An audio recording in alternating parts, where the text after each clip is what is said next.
திரு மாரிமுத்து ஐயா அவர்களுக்கு நன்றி. அதனைத் தொடர்ந்து மரப்பறவை குறித்து திரு சைமன் அவர்கள் வருகிறார்.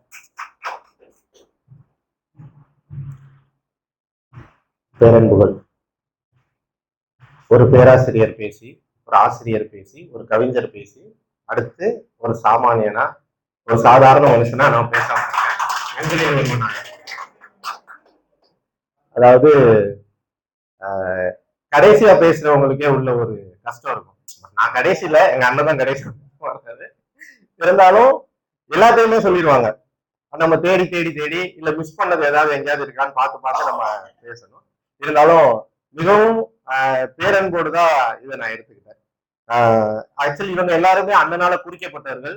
நான் மட்டும் இந்த சொந்த வீட்டுல போயிட்டு என்ன எனக்கு கொடுக்கல, நான் தான் பேசுவேன் அப்படின்னு கேட்டு வாங்கின மாதிரி நான் கேட்டு வாங்கி இது பண்ணேன். ஏன்னா மாறவன் தன்னை சொன்ன மாதிரி சில தெளிப்புகளை உங்களுக்கு ஒரு பெரிய மலையில இருந்து 2 சொட்டை தெளிக்கிறேன்னு சொன்னார்ல, அந்த மாதிரி அதுக்குள்ள நான் நனையணுன்ற ஒரு விருப்பத்துலதான் நடந்துக்கிட்டேன். இந்த 20ஆம் நூற்றாண்டில் ஒப்பாரம் மிக்காத ஒரு கவிஞர் ஜோ அண்ணன். இதுக்கு மேல அவரை பத்தி பேசக்கூடாது, அது அவரே சொல்லியிருக்காரு. ஜோ அண்ணனை யாரு கூடயுமே நம்ம ஒப்பிடவே முடியாது. இப்போ என்ன மாதிரி ஒரு சாமானியர்களுக்கு கவிதைகளை எங்களோட ரொம்ப க்ளோஸ்ல கொண்டு வந்தது யாரு அப்படின்னா நாமத்துக்குமார் தான். காட்டில் உள்ள செடிகளுக்கெல்லாம் தண்ணீர் ஊற்ற ஆளே இல்லை, தன்னை காக்கவே தானாய் வளருமே, யார் வாசிச்சாலும் புரிஞ்சிடும். இப்படி மிக எளிமையாக கவிதைகளை எங்கள்கிட்ட கொண்டு வந்தது. இன்னும் எளிமையாக படிமங்களோட கவிதைகளை எங்கள்கிட்ட கொண்டு வர்றது வந்து எங்க ஜோவண்ணன். ஜோவனோட எல்லா கவிதைகளும் மோரோவர் நிறைய வாசிச்சாச்சு. எல்லாத்துல இருந்து நான் கத்துக்கிட்டது இதுதான். அதாவது நான் ஒரு நாவல் ஆசிரியர் தான், நாவல் எழுதுறேன், 4 வரி நாவல். நீங்க அதை பெருசாக்கிக்கங்க, நான் சொல்லல, எங்க நேர்காணல்ல ஜோவண்ணன் சொன்னது. நான் கேட்டேன், ஏன்னா கவிதையே எழுதிட்டு இருக்கீங்க, ஒரு நாவலோ சிறுகதையோ எழுதுறாங்க. ஏன்னா அதுவும் தாண்டா எழுதிட்டு இருக்கேன், அதை கவிதையே நீங்க சொல்லிக்கிறாங்க, அவ்வளவுதான். அதே மாதிரி நீங்க யாரெல்லாம் நாவல் எழுதணும் பெருசா எழுதணும்னு ஆசைப்படுறீங்களோ அவங்களுக்குலாம் அண்ணன் யாருக்குமே பதில் சொல்லிட்டாரு. அவரோட பேச்சும் சரி சரி. இந்த புத்தகத்துல இருந்து என்ன தெரிஞ்சுக்கணும்னா, ஒரு கவிஞனின் பார்வை. நான் எப்படி பார்ப்பேன், நீங்களாம் எப்படி பார்ப்பீங்க ஒரு சம்பவத்தை, அண்ணன் எப்படி பார்த்திருக்காருன்றத நம்ம உள்ள போய் பார்க்க போறோம். அதாவது இது ஒரு கவிதை தொகுப்பு அல்ல, நாம் காணாதவற்றை கேட்டது போல் உணர செய்கிற ஒரு பெரும் மனநிலையின் வெளிப்பாடு. இது எங்க அண்ணன் மனநிலையோட வெளிப்பாடுதான். நம்ம பார்க்காத ஒரு விஷயத்த நம்ம பக்கத்துல கேட்ட மாதிரியே நமக்கு ஒரு உணர்வை கொண்டு வருவாரு. உணர்வுகளை வெளிப்படுத்துவதும், இந்த சமூகத்தை பிரதிபலிப்பதும், புதிய பார்வையை அளிப்பதும், மொழிக்கான கலையை, மொழியை எவ்வளவு அழகா லாபகமா பயன்படுத்தி இருக்காருன்றோம். இது எல்லாத்தையுமே உங்க மனசை தொட்டு ஒரு புது உணர்வு அவங்களுக்குள்ள கொடுக்கறது தான் ஜோவனனோட எல்லா கவிதைகளுமே. அது இந்த மரப்பறவை நூல்லையுமே இருக்கு. பிறப்பு, வளர்ப்பு, சடங்கு, சம்பிரதாயம், காதல், காமம், திருமணம், சிக்கல், பிரச்சனை, வாழ்க்கை, உறவு, பிரிவு, வெறுமை, அமைதி, தத்துவம், ஆணவம், இது அத்தனையுமே கவிஞர்கள் தங்களோட பாடுபொருளை எடுத்துக்கிடுவாங்க, அதை நேரடியா சொல்லுவாங்க. ஆனா இது அத்தனையுமே இந்த மரப்பறவையில இருக்குன்னு சொன்னா அவங்களால நம்பவே முடியாது. டைட்டிலுக்கும் நான் சொன்ன பாடுபொருள்களுக்கும் சம்பந்தமே இல்லையே, இதெல்லாம் இவர் உள்ள வச்சிருக்காரா? எல்லாத்தையுமே உள்ள வச்சிருக்காரு. அதைதான் நம்ம அடுத்தடுத்து பார்க்க போறோம். அதாவது 51 பெரு விருட்சம், 51 100 வர்ண சிறகு, பெரு விருட்சம் போல் நிழல் கொடுக்கும் நினைவுகளும், 100 வர்ண சிறகுகளுடன் கனவுகளாக பறக்க நினைக்கும் சிறு சிறு ஆசைகளும், ஒரு கவிஞனுக்கான சின்ன சின்ன ஆசைகளும் இந்த நூல்ல கவிதைகளா கலந்துருக்கு. இந்த மரப்பறவை நூல்ல நீங்க வாங்கி வாசிச்சு பாருங்க. எல்லா கவிஞர்களுமே ஒரு நூல் ஆரம்பிக்கும் போது காதலிக்கு எழுதியிருப்பாங்க, அம்மாக்கு எழுதியிருப்பாங்க, அப்பாக்கு எழுதியிருப்பாங்க, இப்படி எல்லாம் எழுதுவாங்க. எங்க அண்ணன் இந்த முதல் புத்தகத்துல அவங்க அம்மாவுக்கு ஒரு கவிதை எழுதியிருக்காருன்னு நான் நினைச்சுக்கிட்டேன். சரியா? ஒரு சின்ன உதாரணம் ஒண்ணு முதல் கவிதை, இந்த புத்தகத்தை எப்பவுமே ஒரு புத்தகத்தோட முதல் கவிதை வந்து ரொம்ப ஸ்பெஷலா இருக்கும். அடிச்சா ஒரு அடி அந்த புக்கை அவன் வாங்கிடணும், அப்படி ஒரு இதா ஒரு அமைக்கணும். நெடுநாளாய் கொல்லைப்புறத்தில் நிற்கின்ற இலைகளற்ற அந்த பழைய மரத்தை அகற்றி விடலாம் தான். அவ்வப்போது அதில் வந்து அமர்கிற வெண் பறவை ஒன்று அம்மாவை போல் தெரியுமே, அதனால என்ன? அதனால்தான் இன்னும் நான் அதை அகற்றாம இருக்கேன். ரொம்ப நாளா அது நிக்கி, ஆனா அதுல எங்க அம்மா வந்து உட்கார்ந்து இருக்கிற மாதிரி இருக்கேன் எனக்கு, அதை எப்படி நான் வெட்டுவேன்? எல்லா கவிஞர்களும் அம்மாவை எப்படி ஆரம்பிச்சிருப்பாங்க கவிதையில, அண்ணன் எப்படி கூடி கொண்டு வந்து சொருகுறாரு அப்படின்றத நீங்க பாருங்க. இது இவரோட ஸ்டைல், இது ஜோவனனோட ஸ்டைல். அதாவது ஜோசார் கேட்ட கேள்விக்கு யாருக்குமே அண்ணன் ஒரு பதில் சொல்லியிருக்காங்க. அது நான் முடிவுல உங்களுக்கு சொல்றேன். இந்த மரப்பறவையை குறித்து ஒரு விளக்கத்தை அவர் பின்னாடியே கொடுத்துட்டாரு. இப்ப ரீசெண்டா அடுத்து நாங்க ஒரு கவிதை புக்கு போட போறோம். அந்த கவிதை புக்ல வந்து நம்ம தம்பி ஒருத்தன் கவிதை எழுதியிருந்தான். ஒரு இரவுக்கு எவ்வளவு துணிச்சல் மேல இருந்து கீழே குதிச்சு தற்கொலை பண்ணுது அப்படின்ற மாதிரி ஒரு கவிதை. அது அழகா இருக்கும். நான் சென்டென்ஸா சொல்றேன், கவிதையா சொல்றேன். எனக்கு ரொம்ப ஆச்சரியமா இருந்துச்சு. இவன் உட்கார்ந்து இதை பார்த்துக்கிட்டு இருப்பானா? இந்த வரி தோணணும்னா ஒருத்தன் உட்கார்ந்து பார்க்கணும். நம்ம எத்தனை பேர் ஒரு மரத்தை கடந்து போயிருப்போம்? எத்தனை இலைகள் உதிர்ந்திருக்கும் அந்த மரத்துல இருந்து? நம்ம யாராவது இப்படி நின்று பார்ப்போமா? ஆனா அதெல்லாம் ஒரு வீட்டுக்குள்ள 4 புத்தக செவர்களுக்கு நடுவுல உட்கார்ந்து பாக்குறது இவர் தான். எப்படித்தான் இதை பாக்குறதோ தெரியல. அவர்கிட்டயே அதை ஒரு கேள்வியா வைக்கும்போது சொன்னாரு, நிறைய வாசிப்பாராம். வாசிக்கும் போது ஒவ்வொரு கதைகள்லயும் நாவல்கள்லயும் சூழல்கள் இருக்கும்ல, அந்த சூழல்களை எடுத்துக்கிட்டு அதுக்கு கவிதை எழுதுவா அப்படின்னாரு. மனுஷன் வெளியே போய் மக்களை பாக்குறது எதுல பாக்குறாருன்னா புத்தகங்கள்ல பாக்குறாரு. அப்போ ஒரு புத்தகத்தை நீங்க வாசிக்கும் போது பெரியவங்க சொன்ன மாதிரி இன்னொரு மனுஷனோட வாழ்க்கையை நீங்க சேர்ந்து வாழ்ந்த அனுபவத்தை உங்களுக்குள்ள கொண்டு வரீங்க. அதற்கு வாழும் உதாரணமா தான் அண்ணனோட கவிதைகள் நமக்கு அமைஞ்சிருக்கு. இதற்கு அடுத்து இந்த நாவல் விஷயம் சொன்னல, அதுல ஒண்ணு இருக்கு. காலொடிந்த பெருந்துயரோடு வந்தமர்ந்த அந்த பறவைக்கு, காலொடிந்த பெருந்துயரோடு வந்தமர்ந்த அந்த பறவைக்கு கிடைக்கவே செய்தது சிறு ஆறுதல் ஒன்று, கிளையொடுங்கி நிற்கும் அம்மரங்கன்று. எவன் கண்ணு போனாலும் பரவாயில்ல, எதிரிக்கு இன்னொரு கண்ணும் போயிட்டா ரொம்ப சந்தோஷம்தான் அப்படின்னு யாரும் நினைப்பா? நம்மள மாதிரி மனுஷ பதர்கள் நினைப்போம். ஆனா அதை அப்படி சொல்லிட்டோம்னா என்ன சொல்லிடுவாங்க? எவனாலும் நம்மள இப்படி குறை சொல்றானேன்னு சொல்லிடுவாங்க. அது எப்படி சொல்லணும்? அதை கவிஞர் எப்படி சொல்லியிருக்காரு பாருங்க. ஒரு பறவைக்கு கால் ஒடிஞ்சு பறந்து வந்து ஒரு மரத்துல உட்கார்ந்து கீழே பார்க்கும்போது இந்த மரத்தோட கிளையும் ஒடிஞ்சிருக்கான். அப்பாடா இவனுக்கே ஒடிஞ்சுதான் இருக்கு, நமக்கு என்னன்னு அதுக்கு ஒரு ஆறுதல் இருக்கான்.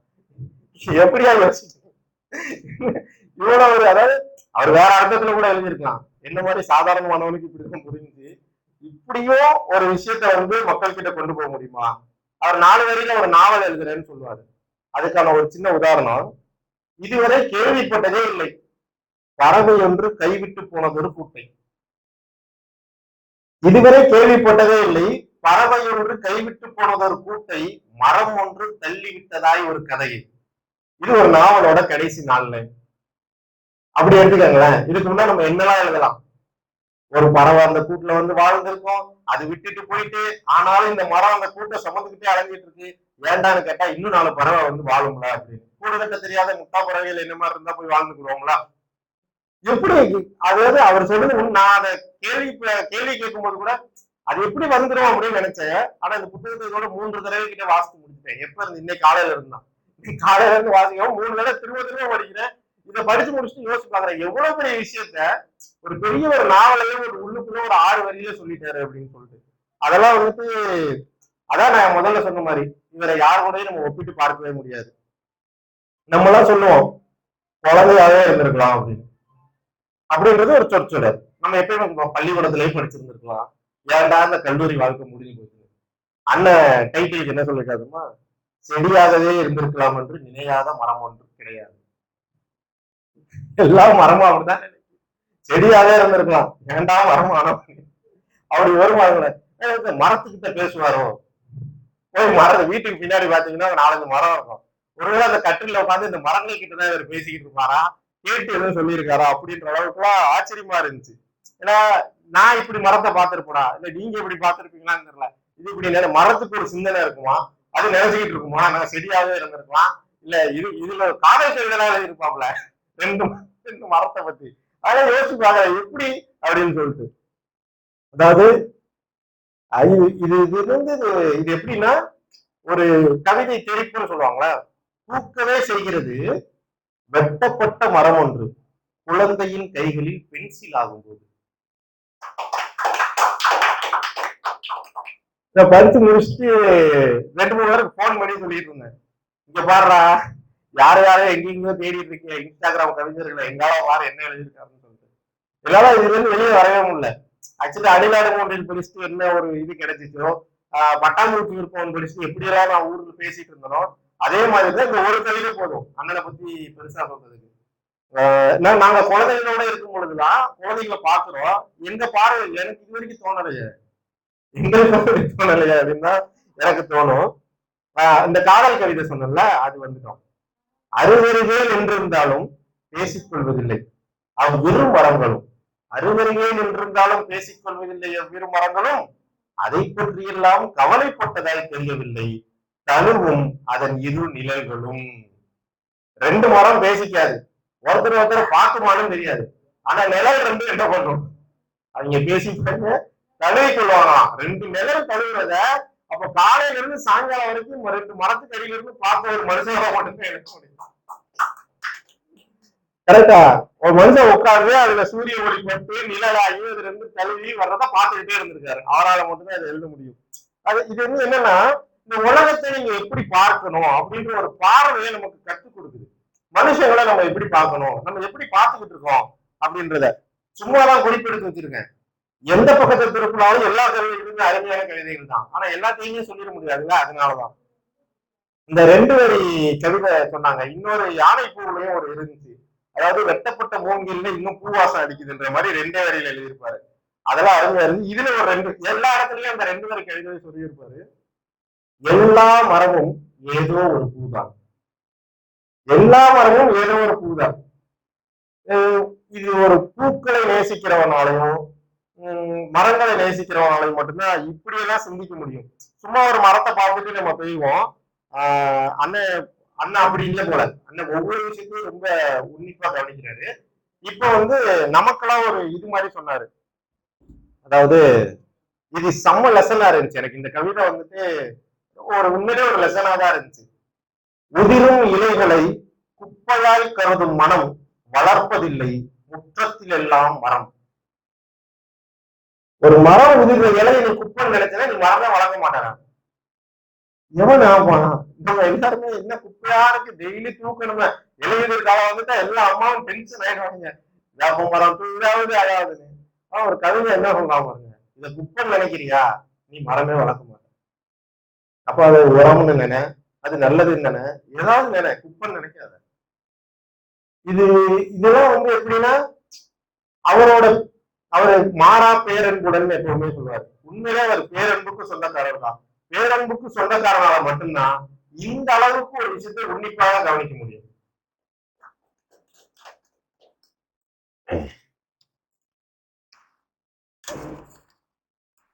அதாவது மரம் பத்தி பார்த்தாச்சு. இப்ப வந்து நம்ம 100 வண்ண சிறகுக்குள்ள போறோம். 100 வண்ண சிறகுக்குள்ள போகும்போது ஆக்சுவலி எங்க அப்பாவை நான் ரொம்ப மிஸ் பண்ணிட்டே இருப்பேன் எப்பயுமே. எல்லாரும் இதுலயுமே மிஸ். அம்மா கவிதை ஒண்ணு பார்த்தோம்ல, எனக்கு இதை படிக்கும்போது எங்க அப்பாவோட ஞாபகம் தான் வந்துச்சு. அதாவது இது வந்து எல்லா மனிதருக்குமே ஒரு குற்ற உணர்வை கொடுக்கக்கூடிய ஒரு கவிதையா கூட இதை நான் பார்த்தேன். என்ன எழுதியிருக்கிறாரு அப்படின்னா, வெகு நேரமாகியும் இன்னமும் வீடு திரும்பா குழந்தையை தேடி சென்று கொண்டிருக்கின்ற அந்த நேரத்தில் தான் அநியாயத்திற்கு ஞாபகம் வந்து தொலைக்கிறது எப்போதோ உச்சி கிளையில் ஏறி எடுத்த அந்த பறவை குஞ்சானது.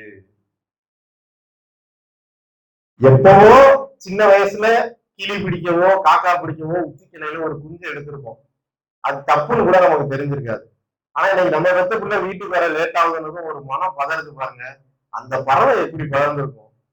எங்க அப்பா நான் லேட்டா போனா பதப்பட்டுக்கிட்டே இருப்பாரு, எதுக்கு லேட்டா வரான், எதுக்கு லேட்டா வரான். அப்ப உண்மையிலே நான் என்ன நினைச்சு இப்ப இதை படிச்சிருந்தேன், இவருக்கு அந்த நினைப்பு வந்திருக்கும் போல. ஏன்னா அவர் சொல்லுவாரு, நான் சின்ன வயசுல குருவி அடிச்சேன், அதை அடிச்சேன், இதை அடிச்சேன். இந்த மனுஷனுக்கு அது உணர்த்தி இருக்கு அப்படின்னு. இதை வந்து என்னால எப்படி எடுத்துக்கிறதுனே தெரியல. எனக்குமே நான் அதை பண்ணாதனால தெரியல. ஆனா எங்க அப்பாவே எனக்கு ஞாபகப்படுத்துச்சு. ஏன்னா நான் வீட்டுக்கு லேட்டா வரும்போது அவர் கண்ணுல இருக்கிற அந்த பதஷ்டம், இதே பதஷ்டம் தான் அந்த பறவைக்கு இருந்திருக்கும். இந்த குஞ்சு எங்க போச்சோ, கீழே விழுந்துட்டா எங்க போச்சுன்றத இந்த அளவுக்கு ஒரு கவிஞரால மட்டும்தான் யோசிக்க முடியும். நம்மளால கண்டிப்பா சாமானிய மனுஷங்களால யோசிக்க முடியாது. இது வந்து இப்போ சிற்றி ஒரு சின்ன கவிதை ஒண்ணு இந்த கோவை வாசகர் வட்டத்துல ஒருத்தங்க கவிதை எழுதியிருந்தாங்க. அதை ரொம்ப பெருமையா நான் பேசிட்டு இருந்தேன். அதாவது வந்து போற வரவெல்லாம் தொட்டுட்டு போறதுக்கு நான் என்ன இதுவா அப்படின்னு சொல்லி ஒரு மரக்கிளை பேசுற மாதிரி, தாழ்ந்த மலக்கிளை பேசுற மாதிரி ஒரு கவிதை இருக்கும். சூப்பரா இருக்கும் அந்த கவிதை. அண்ணன் வந்து அப்படி ஒண்ணு எழுதியிருப்பாரு. கடந்து செல்லும் காற்றும் ஆட்டி விட்டுதான் போகிறது என்றாலும் வந்த வரும் பறவை ஒன்று அசைவது போல் வராது என்னாலும் ஒரு மரக்கிளைக்கு. என்னதான் காத்து அடிச்சாலும் பறவை வந்து உட்கார்ந்த உடனே அசைகிற மாதிரி வராது. ஏன்னா ஃப்ரெண்டு வந்துட்டான், நமக்கு நெருங்கினவங்க வந்துட்டாங்க, இல்ல நம்மளை தேடி ஆதரவா யாரோ ஒருத்தர், இது எப்படி வேணா நம்ம எடுத்துக்கலாம்.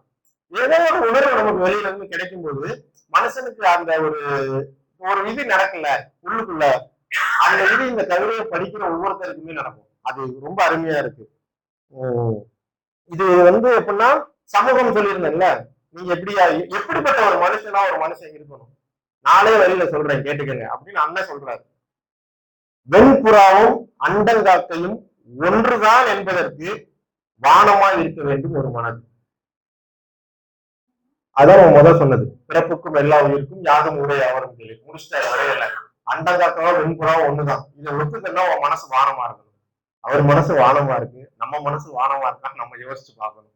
ஒவ்வொரு கவிதைகளையுமே நம்மளை ஒரு கேள்விக்குள்ளாகதான் ஆக்கிட்டே போகுது.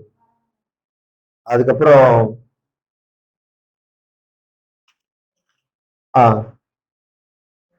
இது அடுத்த இதோட நீட்சி, அதாவது இது வான மனநிலை. எல்லாரும் சொல்லுவாங்க, ஒரு என்ன பெரிய எழுத்தாளன், என்ன பெரிய இலக்கியவாதி, எவ்வளவு வாசிச்சிருக்க வச்சிருக்க, என்னதான்டா அந்த இலக்கியவாதியோட மனசு எப்படி இருக்கும்னா, நான் ஐயா கண்ணகுமார விஸ்வரன் ஐயா பத்தி ஒரு சின்ன கதை அண்ணன் சொல்லி நான் கேள்விப்பட்டேன். ஒரு நாள் கறி வெட்டிக்கிட்டு இருக்கும்போது கதையில எழுதியிருந்தாங்களா என்னன்னு தெரியல, ஒரு காக்கா ஈரலை தூக்கிட்டு போயிட்டு செம்ம கட்டுப்பாயிட்டாராம். இன்னும் ஒரு 150 கிராம் ஈரலை தூக்கிட்டு போயிட்டேன், வரட்டவனை சொல்லி முடிச்சிருந்தோன்ற மாதிரி இவருக்கு நினைச்சிட்டு இருந்தேன் அப்படின்னு. அப்புறம் ஒரு வீட்டுக்கு நடந்து போவதில் எல்லாம் அங்க ஒரு காக்கா குஞ்சிக்கு சாப்பாடு ஊட்டிக்கிட்டு இருந்ததை பார்த்துட்டு இதுதான் எடுத்துட்டு போயிருக்கும் போல அப்படின்னு ஒரு மனநிலைக்கு வந்தாராம். இது ஒரு இலக்கியவாதியாலதான் இந்த மனநிலை, அது எனக்கு மிகப்பெரிய இன்ஸ்பிரேஷனா இருந்துச்சு. இப்படிதான் நம்ம இருக்கணும். அதாவது ஒரு மனுஷன் எப்படி மனுஷன் ஆகிறானா அதுக்கு தானே நீ வாசிக்கணும், நான் ஒவ்வொரு இடத்துலயும் சொல்லிக்கிட்டே இருப்பேன். வாசிப்பு உன்னை மேம்படுத்தும், வாசிப்பு உன்னை வேற, நம்ம வாசிப்பும் வளருவோம்னு தான் டேக்லைனே வச்சிருப்போம். வாசிச்சா நீ வளரலாம், பணத்துல படிப்புல இல்ல, மனுஷனா வளரும் போத அப்படின்னு. இங்க அண்ணன் அதோட அடுத்த இதுக்கு எழுதியிருப்பாரு. அதாவது என்னன்னா, பக்கத்து வீட்டில் போய் முட்டையிட்டால் அது எனது கோழி கிடையாது, எச்சமிட்டால் என்னுடையதுதான். யாராலையுமே சொல்ல முடியாது. ஆனா பக்கத்து வீட்டுல முட்டையிட்ட ஏன் கோழி தான் கொண்டா, ஆனா எச்சம் சீச்சி ஏன் கோழி இல்ல. இதுதான் அந்த உச்சநிலை. ஒரு இடத்துல போய் உட்காரோம்ல மனுஷனை, அந்த உச்சநிலையை இந்த கவிதை மூலமா இது பண்றாரு. அவசர உலகம், இந்த உலகம் ரொம்ப அவசரமா இருக்கு. எங்கெங்கயோ கவிதை கேட்டிருப்போம். தார் சாலையில் அடிபட்டு கிடக்கின்ற பெயர் தெரியா சிறு பறவை ஒன்று, தார் சாலையில் அடிபட்டு கிடக்கின்றது பெயர் தெரியா சிறு பறவை ஒன்று, நின்று பார்க்கவெல்லாம் நேரில் இல்லை, திங்கட்கிழமை இன்று.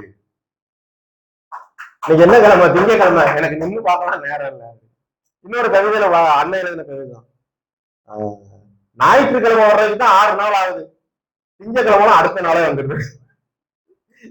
அதாவது திங்கக்கிழமைனால என்ன வந்துடுது எல்லாத்தையுமே. இன்னொரு இந்த இன்டர் கனெக்ஷன், ஒரு கவிதையும் இன்னொரு கவிதையும் ஒரே மாதிரி கொண்டு வந்திருப்பாப்ல, அது ரொம்ப அருமையா இருக்கும். அதை கண்டுபிடிக்கிறதுக்கு இந்த 4 போக்குலையுமே அது இருக்கு. இந்த 2 பேர் கவிதை மாதிரி இந்த கவிதையும் ஒண்ணு, இது ஒண்ணு, இதோட தொடர்ச்சியா இது இருக்கலாம் அப்படின்ற மாதிரி அதை வாசிச்சேன். அதுக்கப்புறம் கடைசியா அவர் என்ன சொல்ல வாராரு அப்படின்னா, இதெல்லாம் ஒரு மலை உச்சி அனுபவம் பாங்க. இங்கிட்டு விழுந்தா செத்துருவோம், மேல இருந்தா இருப்போம், எப்ப விழுவோம் அதெல்லாம் இல்ல, கவிஞன் அதையும் தாண்டிடுவான்.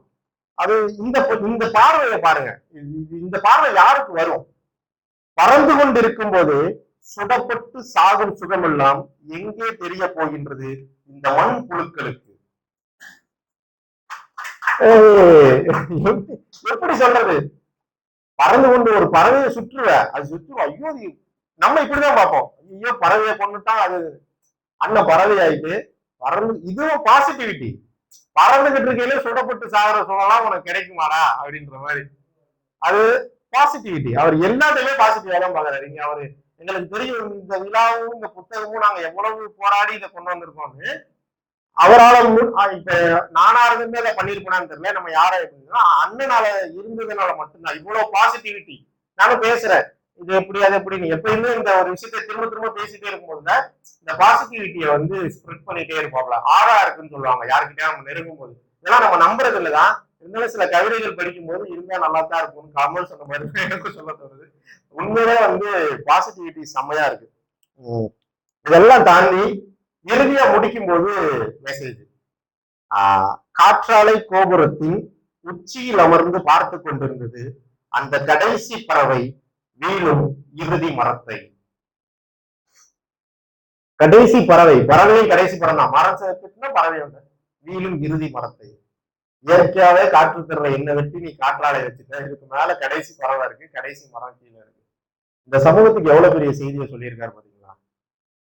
இப்பேற்பட்ட ஒரு கவிஞரை எப்படியாவது நம்ம கொண்டாடணும், வெளியே கொண்டு வரணும் தான் இவ்வளவு போராடி இதை பண்றோம். இந்த புத்தகங்களை நீங்க வாங்கி வாசிச்சு பாருங்க. நான் சொன்னது எல்லாமே சும்மா சின்ன சின்ன ரொம்ப நல்ல கவிதையில இருக்கு, அதெல்லாம் நான் சொல்லல. நான் இன்னும் சில விஷயங்களை மறைச்சுதான் உங்ககிட்ட நான் பேசியிருக்கேன். இது எப்படி அப்படின்னா, அண்ணன் வரியில இருந்தே நான் வரி எடுத்து உங்களுக்கு சொல்றேன். சுட்டு விரலால் தொட்டு சுவைப்பதற்கே தேன் என்பது, ஒரு குடம் நிறையாதை கொடு என்றால் நான் என்ன செய்வது? உங்களுக்கான பதில் தான் இது. வந்து அண்ணனோட ப்ரீவியஸ் கவிதை புக்கில் உள்ளது. எனது கவிதை என்ற தலைப்பில் எழுதியிருப்பாரு. சுட்டு விரலால் தொட்டு சுவைப்பதற்கே தேன் என்பது, ஒரு குடம் நிறைய அதை கொடு என்றால் நான் என்ன செய்வது அப்படின்னு. ஆள் வந்து இவ்வளவு சீரியஸான ஆள்லாம் கிடையாது, செம்ம ஜாலியா கவிதை எழுதியிருப்பாரு. காந்தியின் சிரிப்புன்னு ஒரு கவிதை எழுதியிருந்தாரு, ப்ரீவியஸ் புக்ல இருக்கு.